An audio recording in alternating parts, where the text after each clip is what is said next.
सास ससुर के जाने के बाद सुष्मिता ने ही अपने देवर की देखभाल करी थी और उसकी शादी काजल नाम की लड़की से करवाई थी। सुष्मिता ने एक बेटी की तरह अपने देवर विशाल को पाला था, इसलिए वो अपनी देवरानी को भी बेटी की तरह ही मानती है। ऐसे ही एक दिन सुष्मिता उसके लिए उसके कमरे में कॉफ़ी लेकर आती है और उससे कहती है, अरे काजल, अभी तक तुम सो रही हो, तुम्हें ऑफिस के लिए लेट हो जाएगा, जल्दी से उठो और कॉफ़ी पी लो। आज तुम्हारा ऑफिस में पहला दिन है ना, मैं नहीं चाहती कि मेरी देवरानी लेट हो जाए। दीदी अभी तो सिर्फ 6 ही बज रहे हैं, मेरा ऑफिस 10 बजे का है। अगर मैं घर से आराम से 9 बजे भी निकलूँ ना तो भी 10 बजे पहुंच जाऊंगी। वो सब तो ठीक है काजल, पर तुम्हें तैयार होने में बहुत टाइम लगता है और वैसे भी सुबह जल्दी उठना सेहत के लिए अच्छा है। चलो जल्दी से उठ जा, मैं तुम्हारी कॉफ़ी लेकर आ गई हूँ, कॉफ़ी ठंडी हो जाएगी। सुष्मिता काजल को ज़बरदस्ती उठाकर किचन में चली जाती है और उसके लिए लंच बनाने लगती है। कुछ देर बाद जब काजल ऑफिस के लिए निकलने लगती है तो सुष्मिता उसे रोकते हुए कहती है, अरे अरे, बिना लंच लिए कहाँ जा रही हो, लंच तो लेती जाओ। इसकी क्या ज़रूरत थी दीदी, मैं बाहर से ही कुछ खा लेती। ऐसे कैसे बाहर का कुछ खा लेती? बाहर का कुछ भी खाने की ज़रूरत नहीं है, मैं अभी हूँ ना तुम्हारी देखभाल करने के लिए। तुम हमेशा घर का खाना खाओगी, अब जाओ आराम से, हाँ, और शाम को समय पर घर आ जाना। काजल को अपनी जिठानी का ये प्यार बहुत अच्छा लगता है। समय यूं ही बीतता है। सुष्मिता अपनी देवरानी की देखभाल अपनी बेटी की तरह करती, पर समय के साथ सुष्मिता का प्यार काजल के लिए गले का फंदा बनने लगता है और वो अपनी जिठानी की रोक टोक से चिढ़ने लगती है। काजल, रात के 8 बज चुके हैं, अब तक तुम घर नहीं आई। तुम्हारी ऑफिस की छुट्टी तो 7 बजे ही हो जाती है ना, देवर जी भी घर आने वाले हैं, तुम कहाँ रह गई? दीदी आप क्यों माँ की तरह हरकतें करती हैं? ऑफिस में काम होता है, कई बार आने जाने में लेट हो भी सकता है। आप इतनी चिंता मत करो और फ़ोन रखो, मैं आ जाऊंगी। समय के साथ काजल को सुष्मिता की बढ़ती दखलंदाजी से अब नफरत होने लगी थी।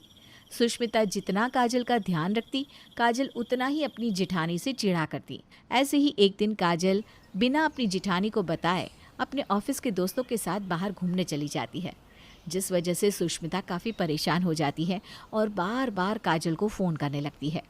आखिर काजल कहाँ चली गई? आज से पहले तो उसने ऐसा कभी नहीं किया, फ़ोन भी नहीं उठा रही। क्या करूँ, मेरा तो दिल बैठा जा रहा है। एक काम करती हूँ, देवर जी को ही फ़ोन करके पूछ लेती हूँ। सुष्मिता को काजल की चिंता सताने लगती है, इसलिए वो अपने देवर विशाल को फ़ोन करती है और उससे काजल के बारे में पूछती है। देवर जी, क्या काजल आपके साथ है? सुबह से घर में नहीं दिख रही। आज से पहले वो बिना बताए इस तरह से कहीं बाहर नहीं गई और मेरा फ़ोन भी नहीं उठा रही।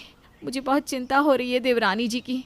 भाभी काजल तो मेरे साथ नहीं है, पर एक बार उसको फ़ोन करके बात करता हूँ कि वो कहाँ गई है। और आप फिक्र करना छोड़ दीजिए, काजल कोई बच्ची नहीं है, मैं और काजल दोनों ही बड़े हैं। देवर जी, कैसे फिक्र ना करूं, आखिर आप दोनों के अलावा मेरा और है कौन?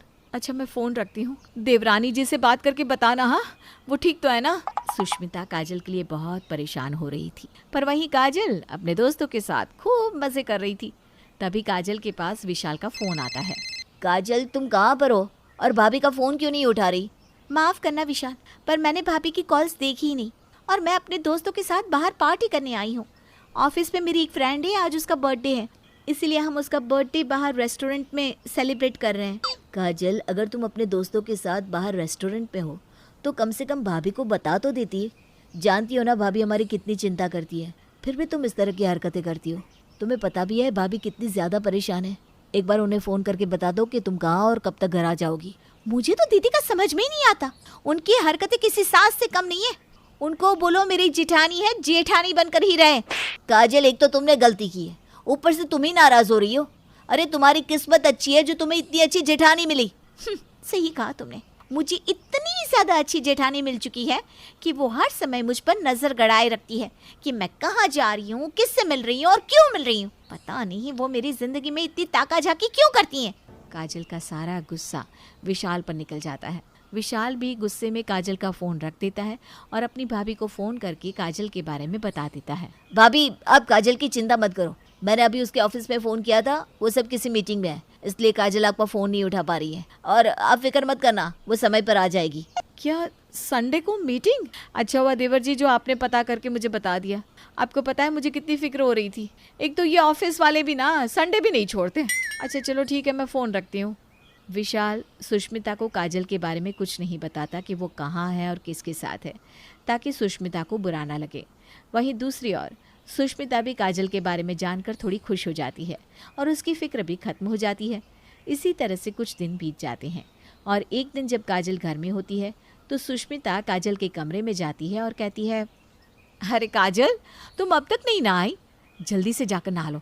मैंने तुम्हारा पानी गर्म कर दिया है और ये गंदे कपड़े भी दे दो, एक साथ सारे कपड़े धो दूंगी। भाभी, हफ्ते में एक दिन मुझे मिलता है घर में आराम करने के लिए, उसमें भी आप आकर बार बार मुझे डिस्टर्ब करती रहती है। सुबह जल्दी उठा देती है और यहाँ तक कि आप मुझे कुछ देर आराम भी नहीं करने देती। मैं अपने कपड़े खुद धो लूंगी और जब मेरा दिल होगा मैं नहा लूंगी। आप जाकर अपना काम करो ना। अरे काजल, तुम नाराज़ क्यों हो रही हो? अगर मेरी बात बुरी लगी हो तो माफ़ करना। तुम आराम करना चाहती हो, ठीक है, आराम करो। मैं यहाँ से जा रही हूँ, अब तुम्हें परेशान नहीं करूँगी। काजल अपनी जेठानी से काफ़ी रूडली बात करती है, पर फिर भी सुष्मिता उसकी बातों का बुरा नहीं मानती। पर काजल की सारी बातें अमित यानी कि सुष्मिता का पति सुन लेता है। काजल का ऐसा बिहेवियर देखकर अमित को बहुत बुरा लगता है और अमित सुष्मिता से कहता है, सुष्मिता, तुम्हें नहीं लगता कि तुम काजल की कुछ ज़्यादा ही फिक्र करती हो? ये आप कैसी बात कर रहे हैं? अगर मैं काजल की फ़िक्र नहीं करूँगी तो कौन करेगा? अगर आज माँ जी जिंदा होती तो वो हम दोनों की फ़िक्र करती ना। पर अब इस घर की बड़ी मैं हूँ, मैंने बचपन से देवर जी को पाला है, उस हिसाब से मैं अपनी देवरानी को बेटी की नज़रों से देखती हूँ। अगर आज मेरी खुद की कोई औलाद होती ना तो मैं उसका इसी तरह से ख्याल रखती।